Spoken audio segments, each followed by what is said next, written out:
What's up, boys? This war sucked. It was not good for the Town Hall 9s.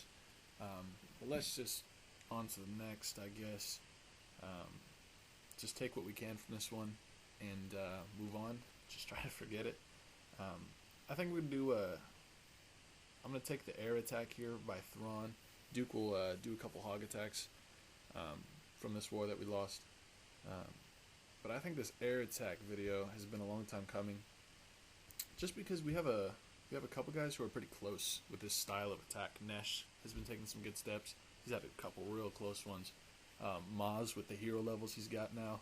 I think you should start looking at some of these attacks a little bit closer, just because you're going to get a huge chunk of bases with the kill squad now. Tupac, you've got lower level heroes, but your deployment's been a little bit better. And obviously Thrawn. Just guys who can, I mean, everyone should be working on these just because for the right base, it's a lot easier than the hogs in some cases, in my opinion. Base with a couple good double giant bomb sets is sometimes tricky. But yeah, right attack for the right base here. The issue is honestly just his deployment. Kill squad, I think, could have had one tweak, maybe two tweaks. But it was fine, it got the job done. This was all deployment. So we're going to go over that, some general rules of thumb. Just kind of basic fundamentals for this attack style, and hopefully you guys can start implementing that and seeing a little bit more success in these type of raids. Let's get this going. I will say that we might want to revisit. I say we. I kind of forced you guys to use hounds in the CC, but we could look at putting drags back in the CC if we do what some of these guys did. Not this particular one. But if we make the CC pull really hard, centralize our CCs, and make it so that you have to knock down one, maybe two defensive turrets before you can get that pull, I mean, that's a big investment to get the lure if you're going to lure. Might be worth it. Might be worth a look. We'll need the base designs to have a hard enough CC pull to make that a real option. But the archers can throw off the timing of the poison, so I think it might be a good twist. We'll see. We'll see if the base design allows it. Kill squad down here, scattered. So cold blood is one golem to get the queen and one air defense. Scattered is two golems to get typically the queen and two air defense, like in this case. You won't see much stoned Laloon, but it's possible. Stoned is 3+, I think. 3+ golems, that is. But basically, the more golems you're taking, the bigger investment you're putting into your heroes. So that's why my first tweak I think Thrawn could have made here was dropping one of these rages and taking a jump. I want you guys to watch the king here. First of all, if he could have made his fun a little bit better, this king could come in later and get even more than he already did. This kill squad gets the job done, but just small things. So right here, because his king was a little early and these golems didn't get out in front, he already got locked on. The king's locked onto by that cannon. So that's going to affect how much you get out of your kill squad. Watch for that, guys. The wider your funnel is, obviously the later you can get your king in, and he's going to get more done. And a jump spell in this case, I think you get some more defenses. You get some more tanking while the loon portion of the attack comes in. So as soon as this cannon goes down, the king starts beating on a wall. The golems get hung up on walls. I just think you could have got a little bit more. Especially because later on in the attack, the rages are kind of stacked on each other. It seemed excessive. Regardless, though, as soon as this air defense goes down, he got two air defenses, the queen and a sweeper. So technically, this should be GG. It should be done. It's just a matter of deployment now, and you have two choices. You can start from here and work your way clockwise. Or you start from here, work your way counterclockwise. In this case, I think it's an easy decision just because you're going, and you did. You went straight into the sweeper. Anytime you can go behind it, guys, go behind the sweeper. It might not seem like a big deal, but in all these 3-star raids,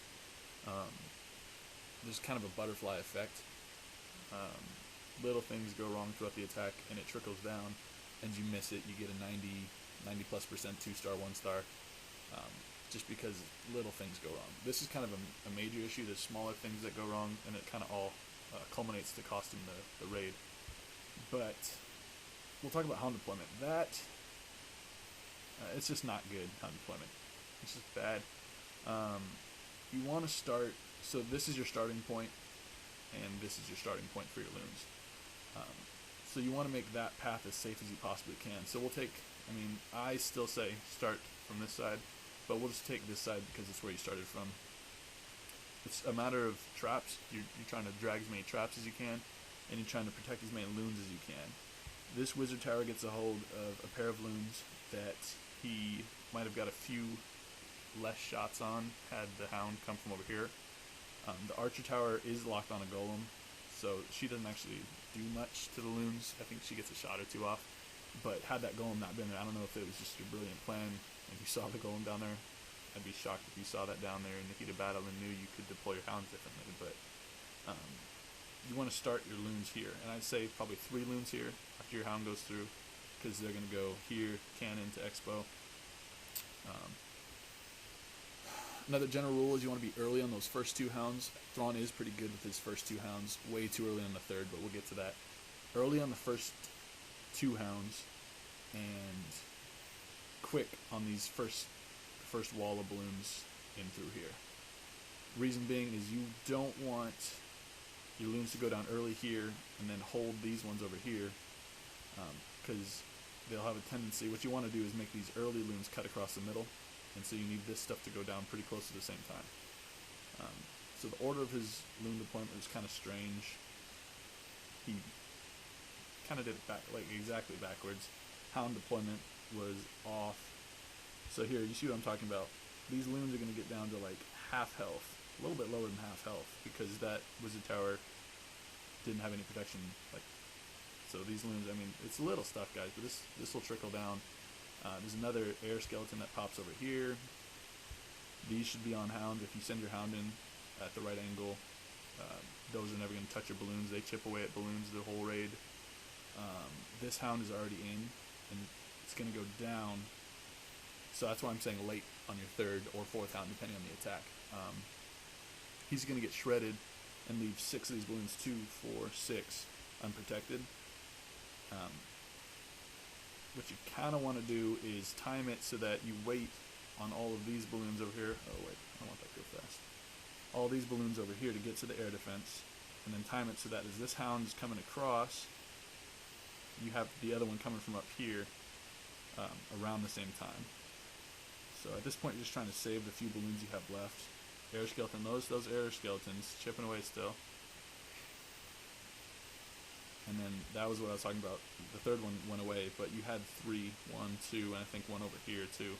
I think you could have swapped that a jump. But this black bomb maybe would not have been pulled by a hound coming through here if you deployed behind the sweeper. But the red one that pops right here for sure would have been grabbed. And that's basically the one that ends the raid. It's done now. I don't know that they would have had enough gas anyway, but it's little stuff. The major thing here was the sweeper. Anytime you guys can go behind it, go behind it. And keep in mind, the more golems you're taking, the bigger investment is. Doesn't necessarily mean you need to take a jump. Obviously, that's base specific, but in this case, I think a jump would have gone a long way. And then it's just your hound deployment, guys. Make sure you're going through as many air targeting defense ranges as you can get on the way to that first air defense. Grab as many traps as you can, and start with that first defense. Thrawn kind of skipped some in this one. He worked his way backwards, and it cost him a few balloons here, a few balloons there, and it's not 3. Close. It was a good attack. Steps are definitely being taken, but just keep an eye on this, guys. Just kind of try to practice some of the basic stuff that we just laid out, and we'll do several more of these as questions come up. But for now, let's just forget about that terrible war, and we'll move on to the next, fellas. Take it easy.